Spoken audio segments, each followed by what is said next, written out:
अस्सलाम वालेकुम नाज़रीन, आपका इस्तकबाल है आपके पसंदीदा प्रोग्राम बिजनेस और हम में। इस प्रोग्राम में जैसा कि आप जानते हैं, हम नए नए बिजनेस आइडियाज़ के बारे में बात करते हैं और वो आइडियाज़ हमें बताते हैं फवाज़ आरिफ साहब। वो हमारे स्टूडियो में मौजूद हैं, आइए उनका खैर मकदम करते हैं। फवाज़ साहब, बहुत बहुत शुक्रिया फिर एक बार तहे दिल से आपका।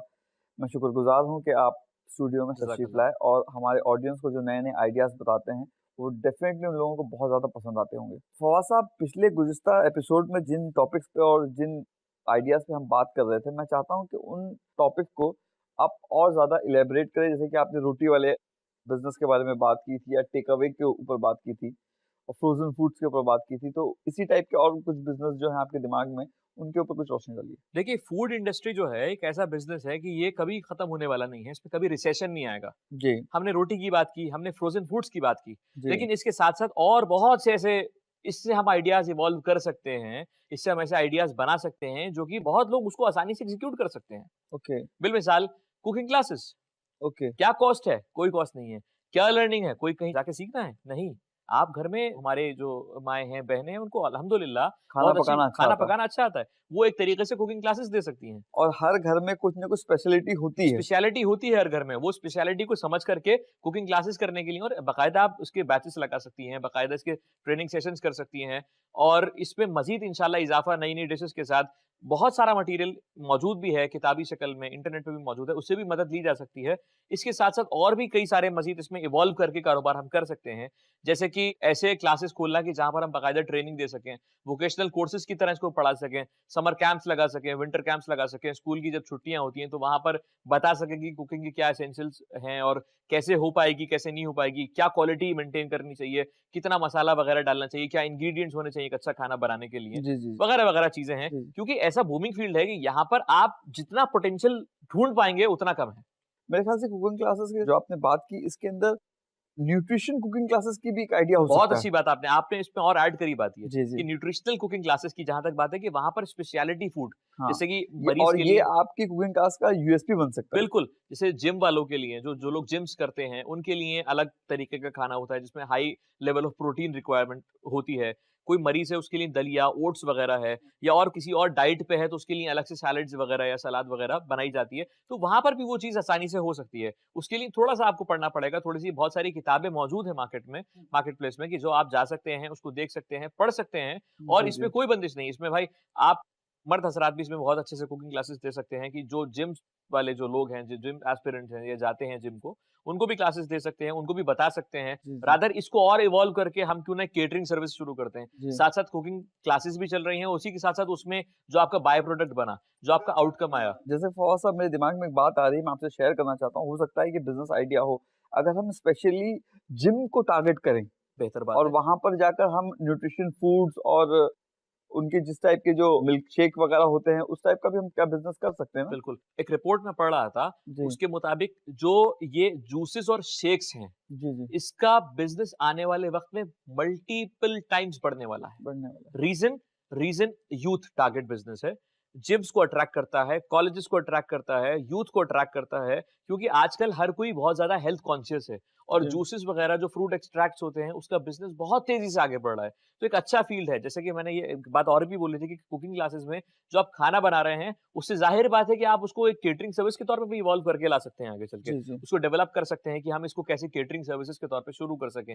वो आपके इवेंट्स में, दावत वगैरह में बाकायदा आपकी केटरिंग सर्विसेज़ पूरी मुकम्मल तौर पे हो सकती हैं। इसके साथ-साथ जिम बेस्ड जो फूड्स हो गए, शेक्स हो गए, जूसेस हो गए या आपके और डाइट बेस्ड हो गए जैसे कि वेजिटेबल जूस हो गए, जी, करेले जी। का जूस हो गया या इस तरीके के और चीज़ें हो गई, तो वो भी एक अच्छी वेजिटेबल जूस और जैसे आपने करेले का जूस जी, बोला, जी। ये कई जगह पे मैंने देखा भी है, भले वो छोटा-सा है लेकिन जी, बहुत ही साफ-सुथरे तरीके से और जी, बहुत अच्छे तरीके से लोग जी। इसमें जी, अपने बिल्कुल। रोज़ी-रोटी चला रहे हैं। बिल्कुल, बिल्कुल। इसमें बहुत मैंने आपको जैसे बोला कि मैंने एक रिपोर्ट पढ़ रहा था, तो उसपे इन चीज़ों के बारे में, शेक्स और जूसेस के बारे में, खास तौर पे वेजिटेबल जूसेस के बारे में, क्योंकि दे आर जी। Full of vitamins and they are good for health like anything. वो सेहत के लिए बहुत अच्छे हैं, डॉक्टर्स रिकमेंड करते हैं, तो क्यों ना उस इंडस्ट्री को पकड़ा जाए? जी, तो इसमें मेरे ख़्याल से डबल फ़ायदा ये है कि आप लोगों को सेहत वाली चीज़ें भी दे रहे हैं बिल्कुल। और जिससे आपकी रोज़ी-रोटी भी चल रही है। जेन्युइन जेन्युइन तरीके से। कुछ और हजरात हैं जो इसके आउटलेट बनाना चाहते हैं जी। और आगे चल के वो आउटलेट को डेवलप करके उसकी फ्रेंचाइजीज दे सकते हैं जी। बाकायदा तौर पे। और ऐसे ये इवेंट्स होते रहते हैं कि जहां पर आपने इंसेप्ट करा बिजनेस आइडिया को, कंसीव करा, उसको डेवलप करा, आपने टेस्ट अपना दे दिया और वहां पर ट्रांसपेरेंसी का जो मैटर रहेगा वो कैसे रहेगा। आपने जूस उसके सामने निकाला, आपने फ्रेश वेजिटेबल्स को यूज करा, आपने जो उसको जो ग्लास था एज द केस में भी, या कुछ भी था, उसको बिल्कुल आपने हाइजीनिक तरीके से उसको सर्व किया, या आपने कुछ ऐसा मटेरियल यूज किया यूटेंसिल के बारे में, बर्तन के बारे में, ग्लास के बारे में, जो बिल्कुल ऐसा है कि जो एक्सेप्टेबल हो। जी, जी। बहुत से लोग थर्मोकोल ग्लासेस में पीना पसंद नहीं करते। बहुत से लोग जो दुकान के ऑलरेडी ग्लासेस होते हैं उसमें पीना पसंद नहीं करते। तो we need to evolve something कि हम कुछ ऐसी बॉटल्स लेके आएँ कि जो यूज़ एंड थ्रो हो। यूज़ एंड जो थ्रो। एक ही बार आदमी पिए और अगली बार उसे फेंक दे। तो ऐसे बहुत सारी बॉटल्स अवेलेबल है मार्केट में, चीप कॉस्ट पे अवेलेबल जी। है। उसके आप ब्रांडिंग भी कर सकते हैं कि ज़ाहिर है कि आपको अपना ब्रांड तो चाहिए ना चमकाना। जी, जी। तो आप बॉटल्स पे या ग्लासेस पे एज़ द केस पे भी अपना ब्रांड लिख सकते हैं उसपे इंशाल्लाह। और ये ऐसा बिज़नेस है जो कभी नहीं डूबेगा। इसमें हमेशा एवर बूमिंग बिज़नेस है ये। फवाद साहब, अभी आपने एक लफ्ज़ इस्तेमाल किया था फ्रैंचाइज़ी। जी। मैं इस पे चाहता हूँ कि आप हमारे ऑडियंस को बताएँ कि फ्रैंचाइज़ी एक्चुअली में होती क्या है? अगर कोई फ्रैंचाइज़ी कहीं लेना चाहता है, तो उसको किस तरीके से फ्रैंचाइज़ी उसको मिल सकती है? देखिए, फ्रैंचाइज़ी का मतलब ये है कि आप एक वेल एस्टेब्लिश्ड ब्रांड की राइट्स जी। लेना चाहते हैं, उसके कुछ इख्तियारात लेना चाहते हैं अपने मकामी जगह पे सेल करने के लिए उसी ओके। प्रोडक्ट को। तो उसके साथ कुछ शराइत होती हैं उस कंपनी की, उस ब्रांड की और आपकी जो फ्रैंचाइज़ी लेता है। यहाँ पर 2 लोग शामिल होते हैं, एक फ्रैंचाइज़र होता है और एक फ्रैंचाइज़ी होता है। फ्रैंचाइज़र वो शख्स होता है जो फ्रैंचाइज़ी देता है। फ्रैंचाइज़ी वो शख्स होता है जो फ्रैंचाइज़ी लेता लेता है। है, फ्रैंचाइज़ी बिज़नेस करता है। मेरा ब्रांड है, मैंने एक ब्रांड डेवलप किया। ज़ाहिर है अब मैं चाहता हूँ अपने बिज़नेस को एक्सपैंड करना, अपने बिज़नेस ओके। को बढ़ाना, उसको ग्रोथ करना। तो मैं अपने ब्रांड को ये तो सीधे तरीके से मैं हर शहर में जाके अपना ब्रांड आउटलेट खोल दूँ। उसमें शायद कॉस्ट बहुत ज़्यादा लगेगी। हाँ, क्योंकि उसको हर जगह पे अपनी एक दुकान प्राइवेट खरीदना बिल्कुल, पड़ेगी। जी खरीदना हाँ। पड़ेगी या उसका रेंट देना पड़ेगा। उसका दूसरा मॉडल है फ्रैंचाइज़ी मॉडल करना। फ्रैंचाइज़ी मॉडल क्या होता है कि आपने एक बिज़नेस एस्टैब्लिश करा, उसके कुछ राइट्स आपने दूसरे लोग को दे दिए कि आपको हमारी चीज़ बेचनी है, जो मेन्यू है वही हमारा, या एज़ द केस में भी जो हमारे प्रोडक्ट्स हैं वही आपको मार्केट में सेल करने हैं। ब्रांड नेम हमारा यूज़ होगा और इन रिटर्न हम आपसे रॉयल्टी या कुछ एक अमाउंट वो फिक्स हो जाता है, हम उतने हिसाब से सेल परसेंट के बेसिस पे या फिक्स्ड अमाउंट फिक्स हो जाता है कि उसके बेसिस पे हम आपसे मंथली, क्वार्टरली या ईयरली हम आपसे चार्ज करेंगे। तो this is also a good form of business. ये हमारे जो यंग एंटरप्रेन्योर्स हैं, अगर इनके ब्रांड ये डेवलप कर पाते हैं, तो मैं रिकमेंड ये करूँगा कि go to the franchise model. आप ओके। अपनी फ्रैंचाइज़ीज़ को डेवलप कीजिए और उसको आप जो है मार्केट में डिस्ट्रीब्यूट कीजिए। फवाद साहब, ये बताइए कि जिसको हम फ्रैंचाइज़ी दे रहे हैं, उसके अंदर क्या-क्या ख़ुसूसियत होना चाहिए? देखिए, फ्रैंचाइज़ी देना इसका मतलब आप अपने ब्रांड के राइट्स दे रहे हैं। जी, क्योंकि और आपका वो ब्रांड है, आपने उसे बहुत ही मेहनत से बिल्कुल, उसको एक आसमान की ऊँचाइयों तक लेके गए हैं और बिल्कुल, आज वो इस लेवल पे पहुँच गया है कि लोग उसकी फ्रैंचाइज़ी माँग रहे हैं। बिल्कुल। तो हम क्या इसमें कुछ ख़ास लोगों का ध्यान रखना है कि हम किनको फ्रैंचाइज़ी दें और किनको ना दें? बिल्कुल ज़रूरी बात है क्योंकि आपने जो ब्रांड डेवलप किया है वो आपके खून-पसीने की कमाई है। और अगर आपने ऐसी किसी के हाथ में दे दिया अपना ब्रांड और कल को उसके जो रिपरकशंस हैं, जो उसके आउटकम्स हैं वो नेगेटिव हो गए, तो ज़ाहिर है कि सीधा-सीधा इफ़ेक्ट इसका ब्रांड पे पड़ता है। जो कि डेफ़िनेटली। हमने पास्ट में देखा भी है कि बहुत सारे ब्रांड्स इस तरीके से खत्म हो चुके हैं, बर्बाद हो चुके हैं। तो उसके लिए कुछ आपका एंट्री क्राइटेरिया होना चाहिए, कुछ बेंचमार्किंग स्टैंडर्ड्स होने चाहिए, कुछ क्वालिटी कमिटमेंट्स होने चाहिए कि आपको ये काम करना है, ये काम नहीं करना है, आपको एथिकल प्रैक्टिसेस करनी है, आपको यहाँ से रॉ मटेरियल प्रोक्योर करना है, आपको जो करनी है वो ट्रांसपेरेंसी रिपोर्टिंग करनी है। ऐसे कई सारे पैरामीटर्स हो सकते हैं। इंशाल्लाह उस पे एक लंबी गुफ्तगू चल सकती है। तो कुछ पैरामीटर्स हैं, अगर वो शख्स आपके टेस्ट में क्वालीफाई करेगा, तभी वो क्वालीफाई होगा आपके ब्रांड को उसकी फ्रैंचाइज़ी लेने के लिए। अच्छा, एक मज़ीद मैं अपनी जानकारी के लिए जानना चाहता हूँ, क्या फ्रैंचाइज़ी वाला जो सिस्टम है, ये वन टू वन इसका अपना खुद का प्रोटोकॉल्स होते हैं या गवर्नमेंट की तरफ से कुछ इसके फिक्स प्रोटोकॉल्स हैं? नहीं, ये देखिए, एग्रीमेंट क्या है? हमें पहले एग्रीमेंट की शक्ल को समझना पड़ेगा। Agreement nature to nature depend करता है। मैं अगर आपसे कोई एग्रीमेंट आज की डेट में करता हूँ, तो ज़रूरी नहीं कि उसका कोई लॉ में कहीं पर लिखा हो। क्योंकि लॉ ने इतनी छूट दे रखी है कि जो एग्रीमेंट आप करेंगे और अगर आप उसे एनफोर्स करा लेते हैं बाय लॉ, कानून से एनफोर्स करा लेते हैं, तो वो कॉन्ट्रैक्ट बन जाता है। यानी एग्रीमेंट की कानूनी शक्ल कॉन्ट्रैक्ट बन जाती है और वो हमारे और आपके जो परमिसिबल एग्रीमेंट्स हैं, परमिसिबल शराइत हैं, उसके मुताबिक उसमें कोई गलत बात नहीं होनी चाहिए, उसमें कोई वॉइड बात नहीं होनी चाहिए, कोई ऐसी बात नहीं होनी चाहिए जो मिसलीड कर सके, जो गुमराह कर सके। जी, अगर वो जी। चीज़ें जेन्युइन हैं, जायज़ हैं, सही हैं हर पहलू से, तो वो एग्रीमेंट हमारा आपस में बन जाएगा। तो वो ज़ाहिर है कि franchiser to franchisee one to one agreement बनता है। गवर्नमेंट का इंटरफेरेंस मिनिमम रहता है। ओके। अलबत्ता ये कि कोई ऐसी बात हो कि वो बहुत जेन्युइन हो, कि वो ऐसी इंडस्ट्री हो कि जहाँ पर गवर्नमेंट का डायरेक्ट इंटरफेरेंस हो, उसकी बात तो छोड़ दीजिए, लेकिन अमूमन जनरल प्रीव्यू में गवर्नमेंट का इंटरफेरेंस ज़्यादातर नहीं नहीं रहता होता। है एग्रीमेंट बेसिस पे।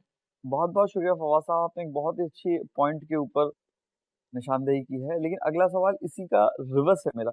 अगर कोई शख्स किसी की फ्रैंचाइज़ी लेना चाहता है, तो उसको किन बातों का ख़्याल ध्यान रखना चाहिए? बहुत अच्छी सवाल है और ये फ्रेंचाइजी के ताल्लुक से, उसकी नज़रियात से ये सवाल आता है उठ के। तो यहाँ पर मैं सबसे पहला पॉइंट बोलूँगा कि उसको ब्रांड वैल्यू देखनी चाहिए, जिसको हम ब्रांड इक्विटी भी बोलते हैं, कि उसकी ब्रांड वैल्यू क्या है?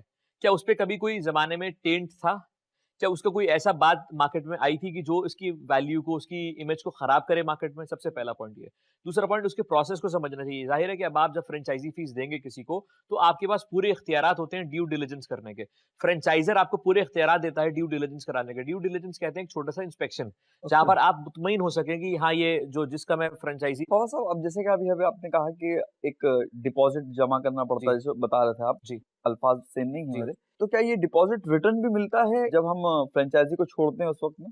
देखिए, ये फ्रेंचाइज़ी टू फ्रेंचाइज़ी डिपेंड करता है। अच्छा, ये 1 बहुत टू सा 1 वाला। हाँ, 1 टू 1 डिपेंड करता है और बहुत सारी फ्रेंचाइज़ीज़ इसको रिफंडेबल अमाउंट करके ट्रीट करती हैं, बहुत सारी फ्रेंचाइज़ीज़ इसको नॉन रिफंडेबल अमाउंट करके ट्रीट करती हैं।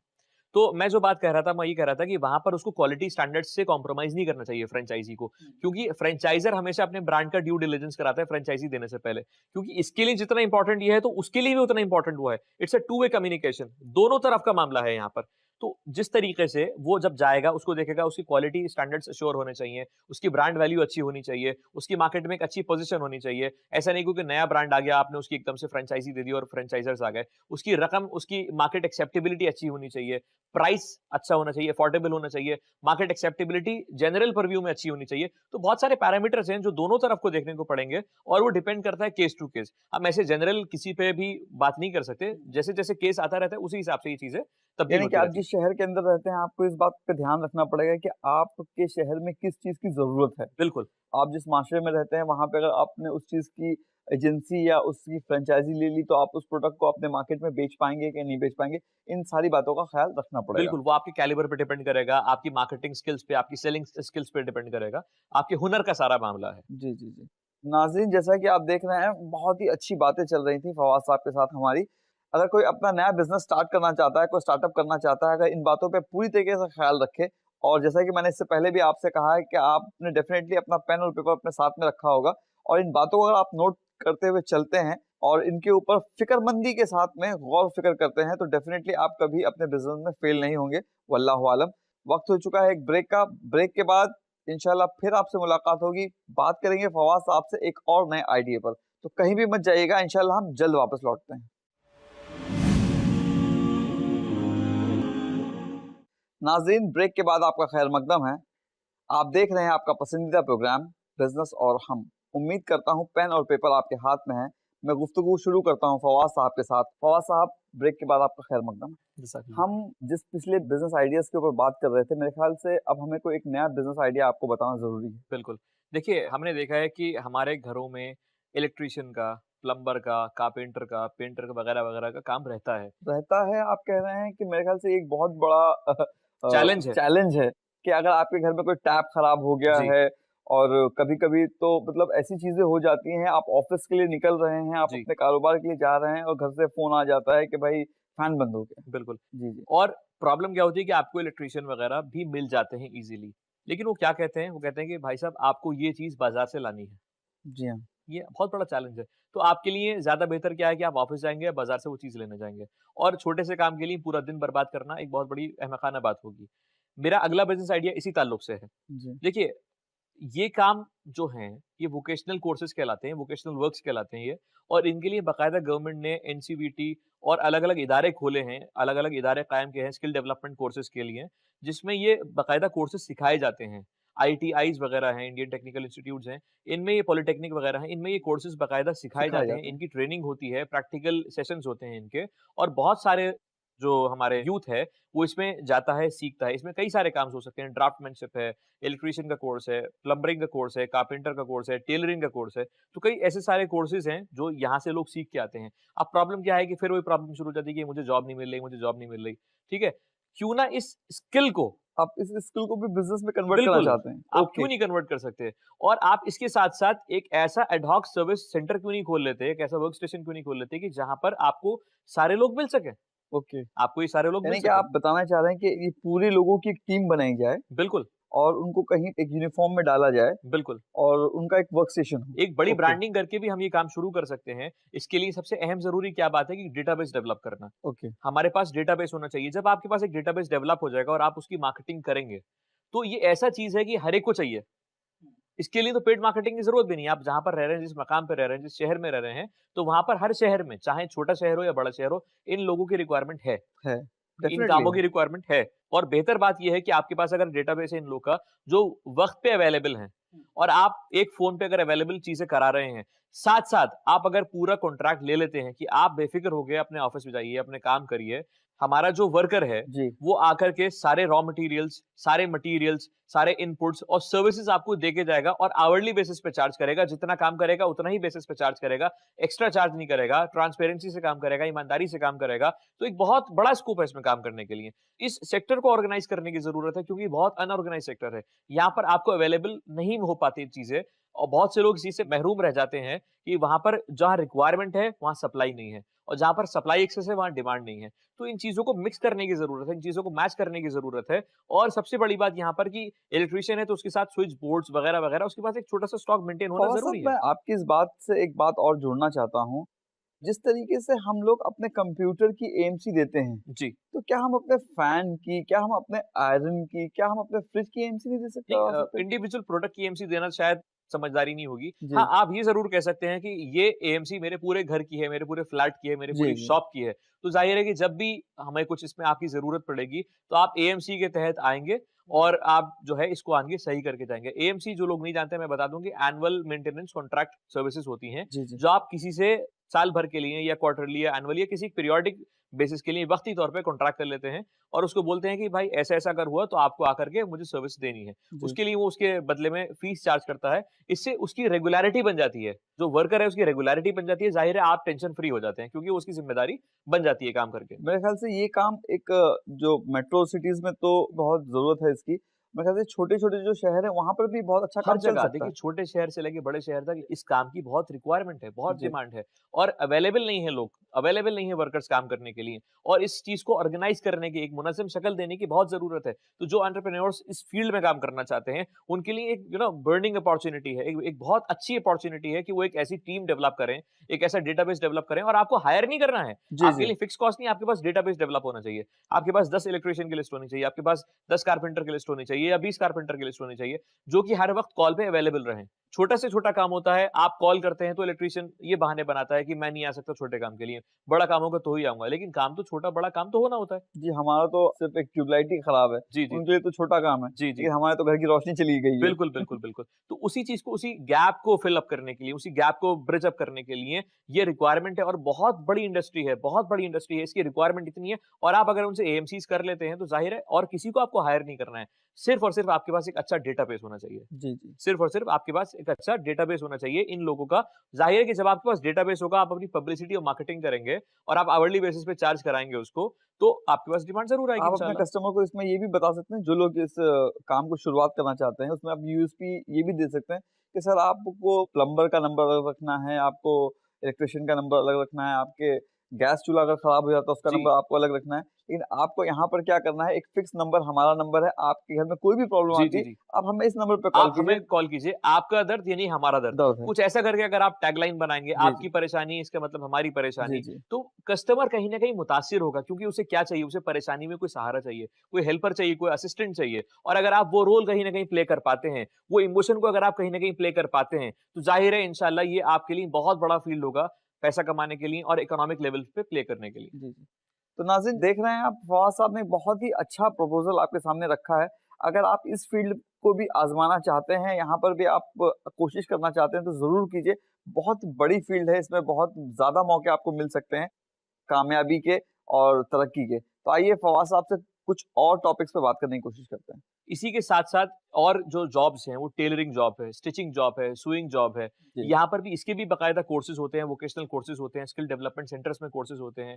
जैसे कि कौशल विकास योजना वगैरह-वगैरह योजना के तहत इनके भी कोर्सेज़ सिखाए जाते हैं वहाँ पर। आपके हुनर को पहचाना जाता है, आपको सिखाया जाता है। तो टेलरिंग एक बहुत बड़ा सेक्टर है काम करने के लिए। कपड़ा इंसान की ज़रूरत है, और अगर आप बेस्ट इन क्लास क्वालिटी दे पाए अपनी स्टिचिंग में, अपनी टेलरिंग में, तो यकीन मानिए आपके पास इतना काम होगा, आपसे काम करा नहीं जाएगा।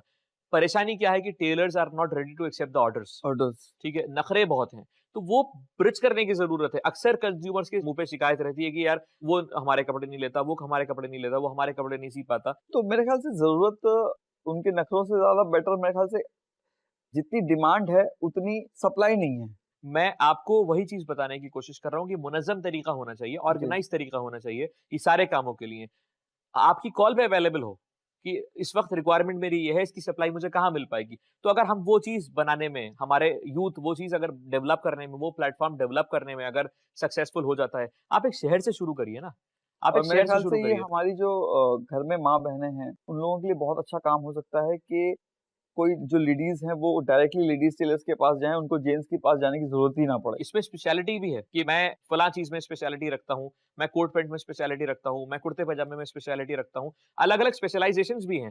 एक आदमी हर काम नहीं कर सकता। नहीं कर सकते। हर चीज़ के लिए उस फन का माहिर होना ज़रूरी है। तो यहाँ पर इस फ़ील्ड को हमको देखना पड़ेगा बारीकी से। मैं जो बात आपके सामने रख रहा था कि ये फ़ील्ड अगर हम एक मार्केटिंग लेवल पे, छोटे लेवल पे शुरू करें और अगर ये फ़ील्ड क्यों नहीं चलेगा? क्योंकि इसमें पोटेंशियल बहुत है और ज़ाहिर है कि जैसे-जैसे ये ग्रो करने लगेगा तो हम एक शहर से दूसरे शहर जाके उसको शिफ्ट कर सकते हैं। उससे तीसरे शहर जाके फिर हम एक वेबसाइट या ऐप डेवलप करा के उसकी मदद से भी इसको मार्केट कर सकते हैं और हम मार्केट की रिक्वायरमेंट्स को मीट अप करा सकते हैं।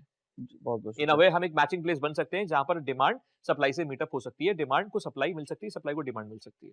फवाद साहब, इसमें कुछ खास इम्प्रोवाइज़ेशन हो सकता है? क्या यूएसपी हो सकती है इस देखिए, प्रोग्राम के अंदर? इस मसले में स्पेशलिटी स्टोर्स भी हो सकते हैं। एक आइडिया तो हमने ये बताया कि इसमें एक मुनज़्ज़म तरीका होना चाहिए, एक ऑर्गेनाइज़ तरीका होना चाहिए कि आप डेटाबेस डेवलप कर सकें। दूसरा मैं बताऊँगा कि इसमें कुछ स्पेशलाइज़ेशन या स्पेशलिटी स्टोर्स भी हो सकते हैं, जैसे कि एक इलेक्ट्रीशियन की दुकान है। इलेक्ट्रिसिटी का सारा सामान, उससे रिलेटेड सारा इक्विपमेंट्स बेच रहा है। साथ-साथ अगर वो एक सर्विसेज़ भी दे सके कि आप हमसे सामान लीजिए और हम आपको अफोर्डेबल प्राइसेज़ पे, अफोर्डेबल कॉस्ट पे इलेक्ट्रीशियन मुहैया कराएँगे। सेम केस प्लम्बिंग का कि जहाँ पर वाटर वर्क्स का काम रहता है, वहाँ के इक्विपमेंट्स रहते हैं, पानी के जो आज़ा हैं वो रहते हैं, तो वहाँ पर भी अगर वही सर्विसेज़ साथ-साथ दे सकते हैं कि अगर आप हमारे यहाँ से सामान लेते हैं तो हम आपको बेस्ट पॉसिबल ऑप्शंस जो हमारे पास हैं, जो अच्छे लोग हैं, जो अच्छे वर्कर्स हैं, हम आपको मुहैया करा सकते हैं। सेम केस आप अगर आ जाइए कारपेंटरी के मसले में, तो वहाँ पर भी अगर कोई कील या लकड़ी वगैरह का काम है, तो वो लोग भी सर्विसेज़ साथ-साथ प्रोवाइड करा सकते हैं। इससे क्या होगा कि वो भी एक मीन्स बन सकते हैं, एक ज़रिया बन सकते हैं क्योंकि उनके पास एक एस्टेब्लिश्ड ऑर्गनाइज़ेशन है, उनके पास एक एस्टेब्लिश्ड दुकान है, सिर्फ उन्हें एक सर्विस ऐड करनी है। उस जी। सर्विस ऐड करने से वो कितना भला कर रहे हैं माशरे का। डिमांड लोगों की है, लोग मिल नहीं पाते हैं और इधर कुछ लेबर्स हैं जिनको काम नहीं मिल पाता है। जी, तो जी। इस इंसान के इस ज़रिए, ब्रिज को। इस पर्टिकुलर शॉप के ज़रिए ये जो ब्रिज है ये मीट अप हो सकता है। तो स्पेशलिटी स्टोर्स हो सकते हैं यहाँ पर, वो एक अफोर्डेबल सर्विसेज़ प्रोवाइड करा सकते हैं, अफोर्डेबल कॉस्ट पे, इकोनॉमिकल कॉस्ट पे और जिससे हम डिमांड और सप्लाई को मीट अप करा सकते हैं। तो मैंने 2 तरीके बताए, एक तो मुनज़्ज़म तरीका, एक बाकायदा एक डेटाबेस मेंटेन करके ये नंबर्स दिए जाएँ। दूसरा जो ऑलरेडी जिनकी मार्केट में एस्टेब्लिश्ड दुकानें हैं, इलेक्ट्रीशियन की दुकान हो जैसे या कारपेंटर की दुकान हो या प्लम्बिंग की दुकान हो, वगैरह-वगैरह, तो वो भी इस तरीके से सर्विसेज़ प्रोवाइड करा सकते हैं। They can charge for it, वो इसके लिए चार्ज कर सकते हैं इंशाल्लाह और जब ज़रूरत होगी तो ज़रूरत के वक़्त आदमी ज़रूर पे करता है इंशाल्लाह, ये चीज़ है। और इन स्पेशलिटी स्टोर्स का फ़ायदा सबसे बड़ा ये होगा कि यहाँ पर आपकी खुद एक इमेज मार्केट में डेवलप होगी कि मैं उसी दुकान से सामान खरीदूँगा या खरीदूँगी जो मुझे ये सर्विसेज़ मुहैया कराता है। नहीं आता तो होता है। इससे एक बहुत लेवल पे आपकी मार्केटिंग भी अच्छी होगी, आपकी इमेज भी अच्छी होगी और जब आप ट्रांसपेरेंसी इन सर्विसेज़ प्रोवाइड करेंगे तो ज़ाहिर है हर कोई आपके पास आना चाहेगा और आपसे सामान खरीदना चाहेगा। नाज़रीन, जैसा कि आपने देखा, फवाद साहब ने बहुत ही अहम बात बताई है कि आपके शहर के अंदर डेफ़िनेटली इलेक्ट्रिक की दुकान, प्लम्बिंग की दुकान मौजूद है। सामान तो आपको मिल जाता है, लेकिन ऐसे लोग आपको नहीं मिल पाते, जो आपने पसंद किया है उस सामान को प्रॉपर ढंग से इस्तेमाल करें। आखिरकार ये होता है कि जो आपने महँगा सामान खरीदा है, अच्छा सामान खरीदा है, वो ठीक ढंग से इस्तेमाल नहीं होता। तो ये एक आइडिया दिया गया है उन लोगों के लिए जिनकी ऑलरेडी वहाँ पर दुकान मौजूद है। उन लोगों को, ऐसे लोगों के साथ ब्रिज अप करना चाहिए, जिससे फ़ायदा ये होगा, आपका काम तो होगा ही होगा, लेकिन जो कस्टमर आपका सामान लेके जा रहा है उसका ज़्यादा भला होगा। तो नाज़रीन, ऐसे ही कुछ ख़ास और भी बातें हम अगले एपिसोड में आपके लिए